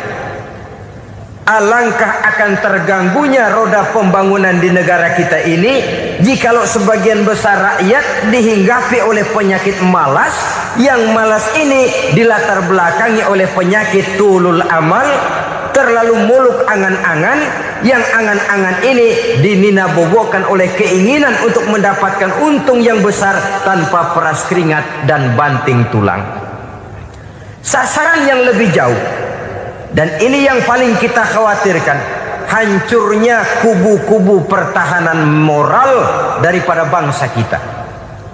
Kita sependapat bahwa lebih penting daripada membangun jembatan adalah membangun manusia yang membangun jembatan. Bahwa lebih penting daripada mengaspal jalan raya adalah membangun mental manusia yang melaksanakan pengaspalan itu. Dengan kata lain, membangun dan mempersiapkan manusia pembangunan. Tanpa itu, maka saya merasa khawatir kalau nanti kita tidak akan sampai kepada target yang kita harapkan oleh karena kandas di tengah jalan. Saudara-saudara kaum muslimin rahimakumullah, Islam sebagai agama yang mengajarkan manusia untuk berusaha dan mengeluarkan segala kemampuan untuk melaksanakan segala usahanya itu, sangat membenci sifat malas, sangat membenci sifat tulul amal atau panjang angan-angan. Dan oleh karena judi melahirkan dua sifat itu, Islam sangat menganjurkan pengikutnya untuk menjauhi segala macam jenis perjudian, baik yang terang-terangan maupun yang dilakukan secara samar-samar, tidak ketara, judi canggih sesuai dengan canggihnya teknologi daripada manusia itu sendiri. Ini adalah penyakit yang meracuni masyarakat manusia dari sejak berpribadi, bertetangga, berumah tangga, sampai kepada berbangsa dan bernegara. Dan kasus-kasus yang timbul sudah cukup banyak, yang tidak mungkin lagi kita katakan hanya sekedar bersifat kasuistis, bersifat kasus-kasus kecil saja. Sebelum riaknya naik ke permukaan, marilah kita membuat benteng untuk masing-masing pribadi muslim memelihara dan menjaga diri jangan terseret dalam permainan yang bernama judi, apapun bentuknya, bagaimanapun cara dan ragamnya. Karena jelas bahayanya lebih besar daripada manfaatnya. Taruhlah kita barangkali kemarin-marin hanyut dalam arus perjudian, tetapi hendaknya kita bisa mengambil pelajaran bahwa seorang mukmin adalah seorang yang apabila dia melakukan kesalahan, dia segera sadar, dijadikannya pelajaran untuk tidak diulanginya lagi pada masa-masa yang akan datang. Dengan sikap semacam itu, kita tidak lagi akan mengulangi kesalahan-kesalahan lama, dan grafik kehidupan kita dari hari ke hari akan makin menunjukkan hal-hal yang baik dan positif adanya. Saudara-saudara kaum muslimin rahimakumullah, kalau ABRI masuk desa, rakyat beruntung. Kalau jaksa masuk desa, rakyat bahagia. Kalau koran masuk desa, rakyat ikut jadi cerdas. Tapi kalau judi masuk desa, rakyat kiamat. Pembangunan akan terbengkalai, roda perekonomian akan lesu. Karena mestinya orang membelanjakan uang untuk sesuatu yang dia perlukan, akhirnya dia belanjakan untuk sesuatu yang dia tidak perlukan, karena gambaran, khayalan akan mendapat keuntungan yang jauh lebih besar lagi. Padahal istilah orang-orang tua kita dulu, lebih baik makan singkong betulan daripada makan roti ngimpi. Artinya uang yang 1.000-2.000 rupiah itu lebih baik dibelikan beras, dimasak, makan bersama anak dan istri, terasa nikmat dan halalnya, ketimbang beli kertas lalu ngelamun, menghayal, menghitung yang bukan-bukan. Itu kertas dibolak madep ulon, dibolak madep mudik, diputar sana, diputar sini, akhirnya palanya ikut muter. Kira-kira apa yang cocok? Masih belum puas, kertas dilihat, orang gila ditanyain. Sudah tahu waras, orang gila yang ditanya. Masih belum puas, nanya orang gila, tidur di kuburan. Allahu Akbar. Padahal di rumahnya tempat tidurnya empuk, anget, nggak ada nyamuk. Kuburan, tidur di kuburan. Dampak-dampak negatif yang semacam ini pada gilirannya mau atau tidak mau akan menyeberang kepada garis akidah, membahayakan dan mengancam nilai-nilai tauhid yang kita miliki. Sudah kertas dibolak-balik, tidak puas, orang gila ditanya. Orang gila ditanya belum maram, tidur di kuburan. Barangkali ada bisikan. Saudara hadirin yang saya muliakan, memang walaupun wahyu sudah berhenti, tapi Allah masih memberikan ilham kepada hamba-hambanya yang dikehendakinya. Tetapi ilham itu bentuknya positif. Kalau saudara pagi-pagi berniat, tahu-tahu datang pikiran nanti malam mau ngaji, itu namanya ilham. Kalau saudara sedang merenung, tahu-tahu datang pikiran, saya mau sedekah, itu namanya ilham, bentuknya positif.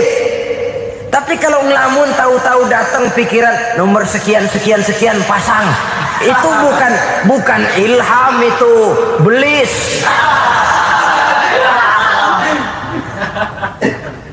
Saudara hadirin yang saya muliakan, tidak puas tidur di kuburan, cari yang lebih paten lagi, dukun ditanya. Nah, saya ingin menuduhkan persoalan. Apa tidak boleh orang ziarah kubur? Apa tidak boleh orang pergi ke dukun? Ini dalam kaitannya dengan judi, karena ini penyakit yang sudah merajalela, mewabah di kalangan masyarakat kita di lapisan yang bawah ini. Saudara hadirin yang saya muliakan, ziarah kubur bukan saja boleh, malah dianjurkan oleh Nabi.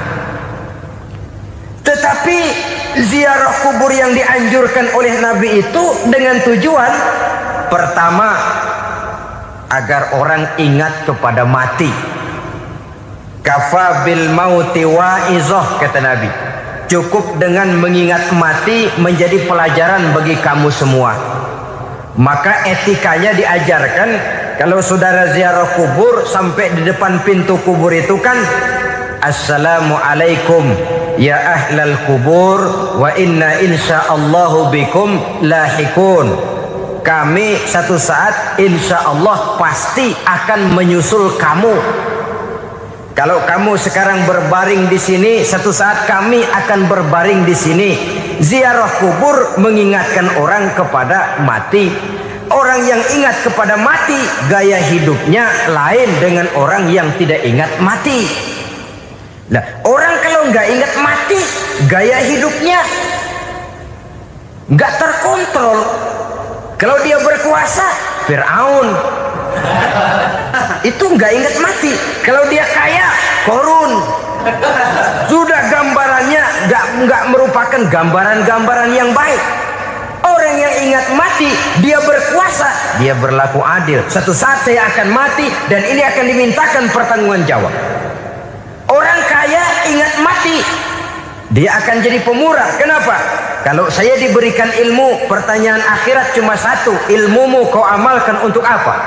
Kalau saya diberikan umur panjang, pertanyaan akhirat cuma satu, umurmu kau habiskan di mana? Tapi jikalau saya diberikan harta, pertanyaan akhirat ada dua, hartamu kau dapat dari mana, kau belanjakan kemana? Depannya ditanya, belakangnya ditanya. Dapat dari mana, dibelanjain kemana? Coba dua-duanya berkaitan dengan kegiatan. Kadang-kadang dapatnya dari jalan yang baik, tapi keluarnya ke tempat yang tidak baik, itu pun tidak betul. Atau dapatnya dari yang tidak baik, tapi dibelanjakan untuk yang baik, itu pun tidak bisa diterima. Oleh karenanya, dengan mengingat mati, gaya hidup seseorang jadi terkontrol karenanya. Yang kedua, dianjurkan kita untuk berziarah kubur itu mendoakan orang-orang yang sudah meninggal. Mal mayyitu fi qabrihi illa kal gharikil mutaghawis, kata Nabi. Orang yang sudah meninggal itu di alam barzakhnya adalah seperti orang yang tenggelam di lautan, menunggu doa dari keluarganya yang masih hidup. Apakah itu anaknya, kemenakannya, cucunya, dan lain sebagainya. Adapun yang kalau kita ziarahi itu kuburnya orang-orang yang kita tahu merupakan orang soleh, orang yang berjiwa bersih, yang kita kenal ketakwaannya kepada Allah Subhanahu wa ta'ala, tidak ada salahnya kita bertabarruk, asal jangan dengan satu keyakinan bahwa dia secara mandiri bisa mendoakan kita. Dia hanya bisa melakukan itu hanya dengan izin Allah. Nah, umumnya orang kalau sudah ziarah ke kubur-kubur keramat itu Allahnya kelupaan. Itu yang dikhawatirkan merusak dan mengganggu akidah. Sehingga di awal-awal perkembangan Islam, Nabi pernah melarang orang ziarah kubur itu. Ini bisa kita simak dari hadis, kuntu nahaitukum an ziyaratil qabri fazuruha. Dahulu aku pernah melarang kamu untuk ziarah kubur. Adapun sekarang kalau mau ziarah, ziarahlah kamu. Kata-kata dulu aku pernah melarang kamu itu menggambarkan bahwa pada permulaan perkembangan Islam, nilai keimanan para sahabat masih rapuh, masih lemah, masih memerlukan pembinaan. Sehingga kalau mereka sering ke kubur, dikhawatirkan mereka minta kepada kubur. Nah, tetapi tatkala nilai keimanannya sudah mapan, sudah kuat, kata Rasul, fazuruha. Adapun sekarang kalau mau pergi berziarah, ziarahlah kamu.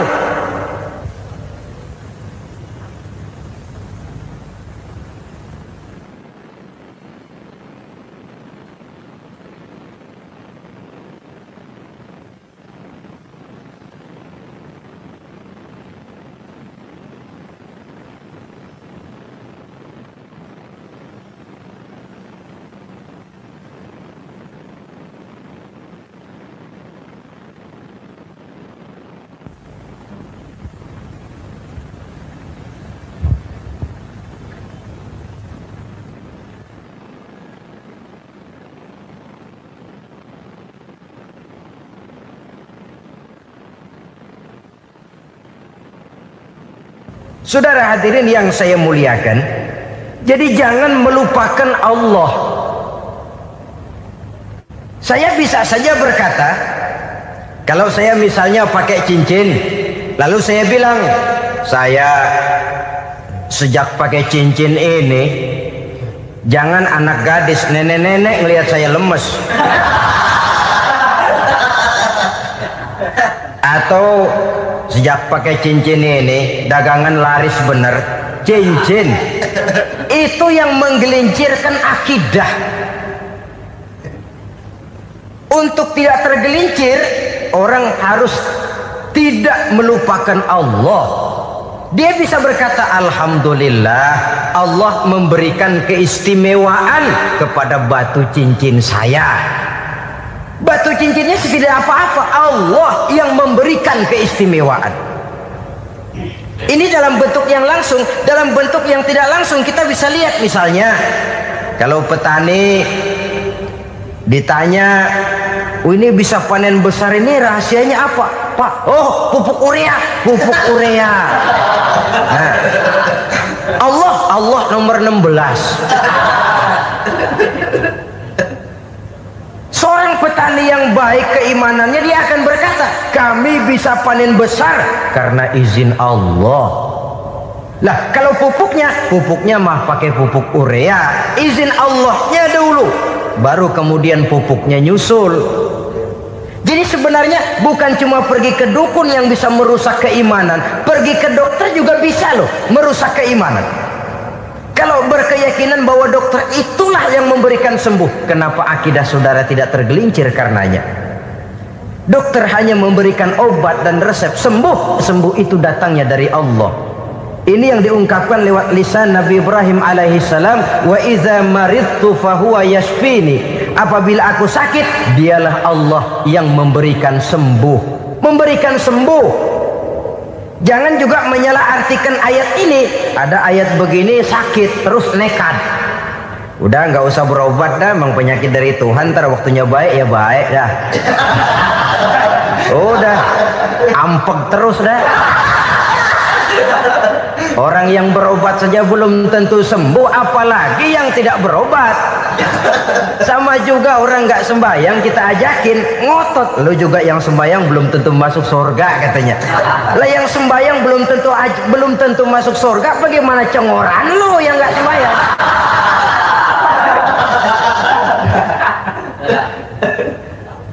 Saudara hadirin yang saya muliakan, kaum muslimin yang berbahagia. Jadi dengan demikian, maka jangan menghilangkan Allah. Kita, ajaran pokok dalam Islam adalah ajaran tentang tauhid. Nah, tauhid ini menyangkut mengesahkan Allah baik di dalam zatnya, baik di dalam sifatnya, baik di dalam perbuatannya, baik di dalam beribadah kepadanya. Tauhid dalam ibadah itu ada. Tauhid dalam zat artinya zat Allah itu tidak tersusun, tidak terdiri dari bagian-bagian yang bisa pecah-pecah. Ya seperti kita ini kan ada kepala, ada kaki, ada tangan. Allah tidak tersusun zatnya dari bagian-bagian. Esa zatnya tidak bisa dibagi-bagi. Esa sifatnya artinya Allah itu sifatnya tidak pernah berubah. Sejak dahulu sampai sekarang Allah itu cinta kepada orang beriman yang melakukan kebaikan. Dan Allah benci kepada orang kufur yang melakukan kejahatan. Mustahil satu saat Allah berubah. Orang kufur yang berbuat kejahatan didemenin, orang mukmin yang berbuat kebaikan dikeselin. Misalnya tahun 2000 Tuhan giliran jengkel sama orang mukmin. Itu mustahil. Dia esa di dalam sifatnya. Lain dengan sifat kita manusia. Sifat kita ini kan relatif. Ada saatnya kita senang, lain saat yang kita senang betul kita caci maki. Hari ini kita caci maki, besok kita puji. Lihat teman kaya, habis kita omongin. Boleh jadi dia kaya, kenapa? Dukunnya 36. Nah. Begitu kita habis caci maki begitu, dia datang ngasih duit sama kita. Cacian itu bisa berubah menjadi pujian. Lu ya emang bukan main dah. Sifat kita itu relatif, bisa terpengaruh oleh situasi dan kondisi. Saudara hadirin yang saya hormati, kaum muslimin yang berbahagia, Allah juga esa di dalam perbuatannya.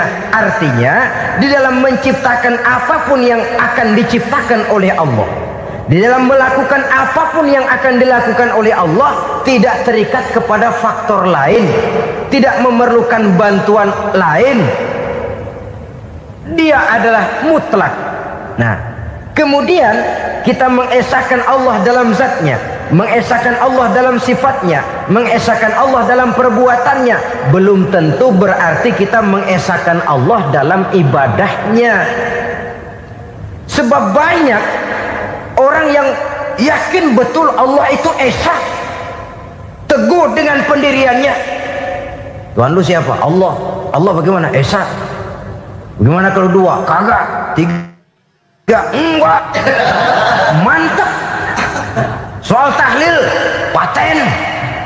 Tapi dalam ibadah kadang-kadang dia tidak mentauhidkan Allah. Ini makna wa ma umiru illa liya'budullaha mukhlisin. Kami tidak memerintahkan kepadamu kecuali untuk beribadah kepadaku, kata Allah, dengan ikhlas. Beribadah kepada Allah dengan ikhlas itu artinya apa? Beribadah hanya untuk Allah saja. Nah, kalau hanya untuk Allah saja, lalu kita minta berdoa di depan kuburan orang yang soleh, apa syirik? Tidak syirik. Kalau kita berkeyakinan bahwa orang tempat kita memanjatkan doa itu hanya bisa mendoakan kita dengan izin Allah. Dia sendiri tidak punya kekuasaan apa-apa. Tanpa izin Allah dia tidak bisa berbuat apa-apa. Itu tidak menyebabkan orang menjadi syirik. Sama saja dengan kalau saya berkata tadi, alhamdulillah Allah telah memberikan keistimewaan kepada batu cincin saya. Apa salahnya Allah memberikan keistimewaan kepada benda-benda mati? Allah memberikan keistimewaan kepada Hajar Aswad, benda mati. Allah memberikan keistimewaan kepada Masjidil Haram, benda mati. Allah memberikan keistimewaan kepada Ka'bah, benda mati. Orang tawaf keliling Ka'bah, sembahyang di Masjidil Haram, sujud menghadap kepada Ka'bah, apakah jadi syirik? Tidak, kita tidak menyembah Ka'bahnya, kita menyembah yang punya Ka'bah itu. Nah, di sini kita lihat bahwa fungsi Ka'bah hanya merupakan wasilah. Tapi kalau Allahnya kita hilangkan, jadilah kita penyembah batu. Hanya saja batu itu berbentuk 4 bernama Ka'bah. sa'i, orang yang melaksanakan haji, lari-lari antara Safa dan Marwah, amalan apa itu? Seakan-akan kita menghormati bukit-bukit, gunung-gunung. Tapi bukan itu yang kita tuju dalam pelaksanaan sa'i itu. Yang kita tuju adalah ini perintah Allah. Allahnya yang diutamakan.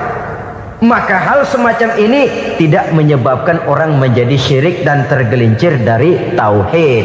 Tapi kalau ziarah kubur dengan niat cari buntutan, nomor yang cocok, ini niatnya saja sudah salah. Nah, kalau berangkat dengan niat yang salah, sampai di sana saya yakin, seyakin-yakinnya amalannya pasti salah. Lah, kubur yang diziarahin bukan kubur orang soleh. Ya mana ada orang soleh ngasih kode buntut. Ada juga orang salah. Orang soleh itu kadang-kadang dia nggak tahu kuburan siapa, nongkrong aja di situ. Memang sulit saudara-saudara, mental ya, namanya mental. Kalau memang mental sudah mental judi, apa saja bisa dijudiin. Jadi orang nggak perlu sebenarnya pemerintah terlalu gini, nggak usah. Kembali saja kepada mental. Kalau mental memang sudah mental judi, apaan aja bisa dijudiin. Pulang tengah malam nabrak babi, babi yang keluar nih.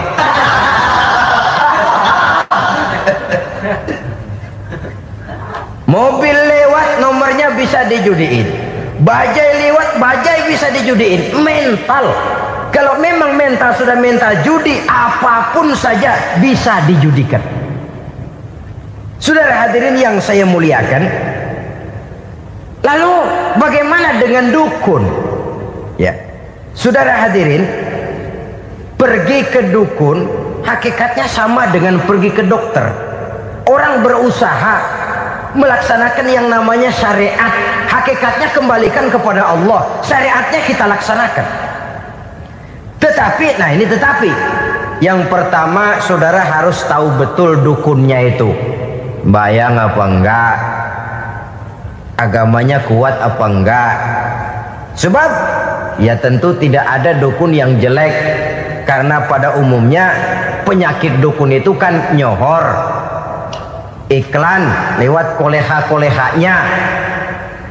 Kita bisul kecil datang, kita dukun, ini si kecil kemarin bisul kayak kelapa 5 menit baik. 5 menit padahal kemarin kagak ada yang datang. Diolah sedemikian rupa supaya orang mantap. Jadi jangan asal sembarangan. Kadang-kadang lihat potongan dukunnya aja kita ngeri. Mukanya sudah klemot, nggak pernah tersentuh air wudhu. Jangankan air wudhu, mandi aja jarang. Yang kayak begini yang dipegang mati-matian, yang dipercayai habis-habisan, akan kita kemanakan tauhid kita ini? Apalagi kalau perginya sudah dengan niat mencari nomor yang jitu. Itu saya katakan lagi tadi, berangkat saja sudah dengan niat yang salah. Orang berusaha silahkan. Sama juga kita ke dokter.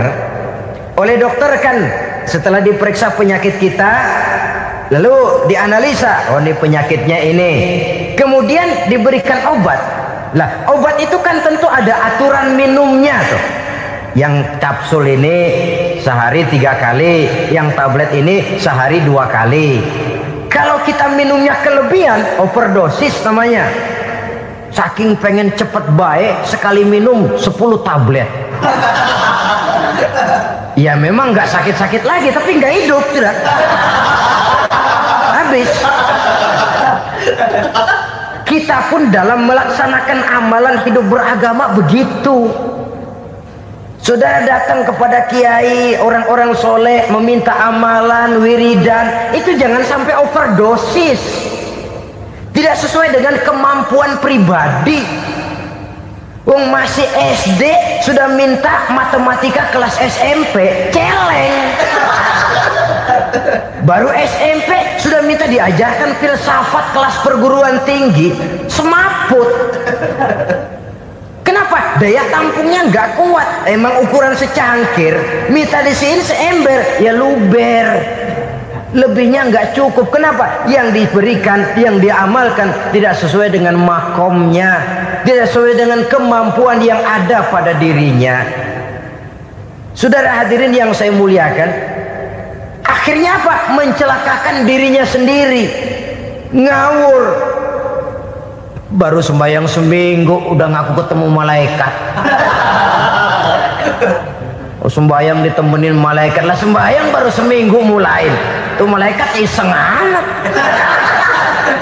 Ya walaupun kalau Allah izinkan tidak mustahil, tapi kan tidak logik.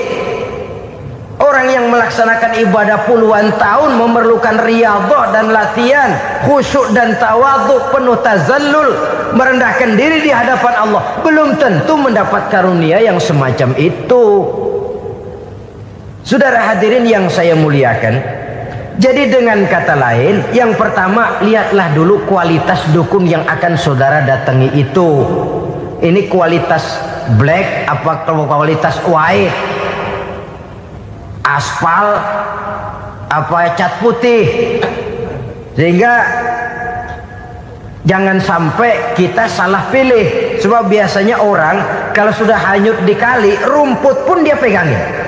Dia tahu kalau rumput tidak akan bisa menahan bobot badannya, tapi karena posisinya posisi terjepit, rumput pun dia pegang. Ini satu gambaran psikologis betapa orang dalam keadaan panik, kepepet, kejepit, yang tidak mestinya dipegang pun akan dipegangnya juga. Walaupun dia tahu itu tidak akan bisa menahan bobot badannya, namun dipegangnya juga. Oleh karenanya, yang pertama, lihat dulu kualitas dukunnya. Yang kedua, saudara-saudara, jangan berkeyakinan bahwa dukun itulah yang memberikan permintaan saudara. Si dukun hanya bisa dengan izin Allah. Nah ini kuncinya. Kalau izin Allahnya dihilangkan, dan ini yang jarang. Biasanya kalau kita diajak ke dukun, di sono aja no paten banget, abah ano, abah ini, abah ano, abah-abah. Lah, lalu pikiran kita kan terfokus. Dikala itulah kita mulai menyampingkan Allah. Di situ yang dikhawatirkan nilai tauhid kita jadi tergoyah karenanya.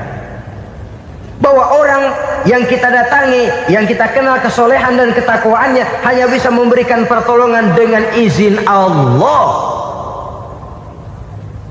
Dengan izin Allah dia doakan kita dan doanya kabul. Dengan izin Allah dia penuhi hajat kita dan hajat kita jadi terlaksana, jadi kenyataan dengan izin Allah. Sebab Allah itu memberikan keistimewaan. Ada waktu istimewa, ada tempat istimewa, ada jam istimewa. Kenapa sih sedekah hari Jumat dengan sedekah hari Kamis pahalanya kok lebih besar hari Jumat? Karena itu waktu istimewa. Kenapa untuk sembahyang sunnah dianjurkan sepertiga malam yang terakhir? Karena itu waktu istimewa. Kenapa doa di Multazam, di dekat Hajar Aswad, di Hijr Ismail, di Raudhah dikabulkan Allah? Karena itu tempat istimewa. Memang kadang-kadang ada orang berkata, kalau mau berdoa kenapa mesti di kuburan wali? Di rumah juga berdoa, Tuhan dengar. Betul, Tuhan dengar, bahkan tidak berdoa pun Allah tahu isi hati kita. Tapi soal dikabulkan atau tidak, itu hak Allah. Dan Allah memberikan fasilitas kepada tempat-tempat tertentu dan istimewa. Dan itu diajarkan oleh Nabi. Di Raudhah perbanyak doa. Kenapa? Itu tempat yang mustajabah. Artinya Allah memberikan keistimewaan kepada tempat-tempat tertentu. Dalam konteksnya dengan ini, makom para aulia, para wali, para ulama soleh, tidak ada salahnya kita berdoa di sana, bertawassul, bukan meminta kepada si kiai, bukan meminta kepada si ulama, bukan meminta kepada si wali, meminta kepada Allah melalui tempat yang orangnya kita yakin dekat dengan Allah. Walaupun Allah tidak memerlukan perantara, itu jelas. Allah tidak memerlukan calo, memang. tapi Allah menyediakan waktu dan tempat-tempat istimewa, itu harus kita manfaatkan untuk mendekatkan diri dan berdoa kepadanya. Saudara-saudara kaum muslimin rahimakumullah, saya kembali dalam konteksnya dengan dukun yang akhir-akhir ini jadi populer karena merajalelanya judi sampai kepada desa-desa, pedesaan-pedesaan terpencil, yang akibatnya menjauhkan orang dari nilai tauhid. Padahal benar kalau orang berkata kadzabal munajjimun walau sodaku, tukang-tukang ramal itu bohong walaupun benar. Kalaupun betul, kebetulan. Itu maksudnya bohong walaupun betul, betulnya betul kebetulan. Maka para remaja itu biasanya gemar kepada membaca bintang Anda minggu ini, kan begitu toh? Nah, apa Aries, apa Virgo, apa Leo dan sebagainya, dan itu memang menarik untuk dibaca. Rezeki sebelah kulon, asmara anget. Saudara hadirin, hal yang semacam ini boleh saja untuk dibaca, tapi tidak untuk diyakini kebenarannya. Boleh saja untuk dibaca, tapi tidak untuk diyakini kebenarannya. Karena meyakini kebenarannya sama saja dengan mendahului Allah, dan itu bisa menggelincirkan nilai-nilai tauhid kita. Tauhid dalam ibadah, saya katakan tadi, menyembah hanya kepada Allah, bermohon hanya kepada Allah dengan menggunakan fasilitas-fasilitas yang disediakan oleh Allah, baik berupa waktu maupun tempat-tempat tertentu dan orang-orang. Ya, kalau waktu dan tempat saja ada yang diberikan keistimewaan oleh Allah, padahal tempat itu benda mati, apalagi manusia yang merupakan makhluk hidup. Saudara hadirin yang saya muliakan, saudara-saudara kaum muslimin yang berbahagia, sehingga dengan demikian kita tetap menjaga nilai-nilai akidah, dan dengan ini syariat kita laksanakan tanpa membuang hakikat. Sebab hakikat tanpa syariat itu kosong. Syariat tanpa hakikat juga tidak ada tujuan. Yang penting hati bersih, nggak sembahyang nggak apa-apa. Mana bisa begitu, Mas? Kalau memang hati bersih nggak usah sembahyang nggak apa-apa. Nabi Muhammad dulu berhenti dong sembahyang. Sebab beliau orang yang hatinya paling bersih. Nah, orang yang hatinya paling bersih saja sembahyang yang nggak berhenti, masa kita lalu mau berhenti? Yang penting kan kita bisa dekat dengan Allah melalui perasaan, banyak-banyak ingat. Apa itu sembahyang? Macam-macam. Itu hakikat saja tanpa syariat ya tidak bisa. Syariat saja tanpa hakikat juga gerak lahir yang tanpa roh namanya. Kita melakukan sholat tapi kita tidak tahu untuk apa kita sholat dan kenapa kita sholat dan siapa yang kita sembah di dalam kita sholat. Sehingga dengan demikian keduanya tidak bisa terpisahkan satu sama lain, seperti halnya kulit dan isi. Barangkali pernah saya ingatkan, kulit penting, isi pun juga penting. Hakikat penting, syariat juga penting. Dan kita jangan salah mengartikan, terjebak dalam ucapan-ucapan yang masih memerlukan penafsiran, sehingga lalu kita cenderung mendiskreditkan dan menjelekkan para wali. Misalnya ada ucapannya Syekh Abdul Qadir Jailani yang berkata begini, barang siapa yang masuk ke rumahku lalu ia memakan makananku, maka ia akan masuk surga. Ini kalau ucapan ini dipahami secara apa adanya, ya jelas orang bisa tergelincir. Tapi kalau ditafsirkan secara betul, siapa yang masuk ke dalam rumahku? Di mana rumah Syekh Abdul Qadir? Di mana umumnya rumah para wali? Di masjid. Jadi siapa yang masuk ke dalam rumahku? Masjid. Lah kalau sudah di dalam masjid, makanannya apa? Getuk. Tentu saja saja tidak. Kalau sudah di masjid itu ya makanannya ya wirid, zikir, tahajud, baca Quran, paling kurang i'tikaf. Jadi siapa yang masuk ke masjid lalu dia sujud, wirid, zikir, ya jelas saja surga. Jangan membaca ucapan ini lantas rame-rame nyari bekas rumah Syekh Abdul Qadir.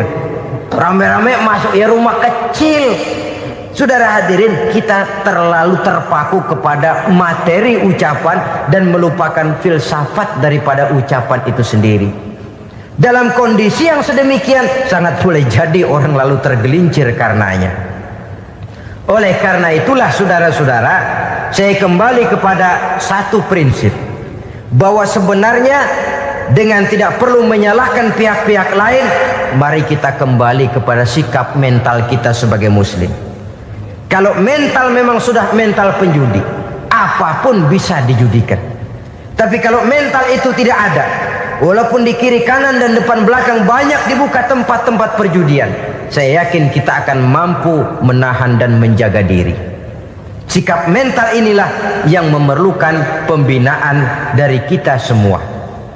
Sehingga dengan demikian kita akan menjadi pribadi-pribadi yang bisa bertahan dari segala gempuran-gempuran yang datang dari luar karena adanya prinsip ketahanan mental itu tadi.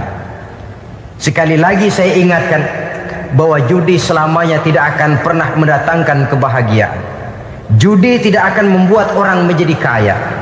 Judi tidak akan membuat orang makin akrab berteman dan bersaudara. Yang jelas judi melahirkan permusuhan dan dendam, membangkitkan rasa malas, memulukan angan-angan tanpa mau peras keringat dan banting tulang, melalaikan orang dari tanggung jawab dan kewajibannya, membuat ia lupa kepada anak, istri dan seluruh keluarganya, dan pada akhirnya dia akan terjebak dalam satu permainan yang makin menjauhkan dia dari proses kesadarannya sebagai manusia. Sebagai uraian penutup, marilah kita renungi firman Allah dalam Al-Baqarah ayat 208. A'udzubillahi minasyaitonir rajim. Ya ayyuhalladzina amanu dukhulu fis silmi kafah wa la tattabi'u khutuwatis syaitan innahu lakum aduwwum mubin. Hai orang-orang yang beriman, masuklah kamu ke dalam keselamatan. Masuklah kamu ke dalam Islam secara keseluruhan. Jangan kamu mengikuti jejak-jejak setan, karena setan adalah musuhmu yang nyata dan jelas. Judi termasuk jejak-jejak yang ditinggalkan oleh setan untuk diikuti oleh kita agar kita mendapatkan kesengsaraan baik di dunia, lebih-lebih di akhirat nanti. Semoga Allah selamatkan kita, Allah selamatkan seluruh bangsa kita dari penyakit-penyakit judi yang melahirkan efek-efek negatif dalam kehidupan. Terima kasih atas perhatian saudara. Mohon maaf atas segala kekurangan. Usikum wa nafsi bitaqwallah. Wassalamualaikum warahmatullahi wabarakatuh. Waalaikumsalam warahmatullahi wabarakatuh.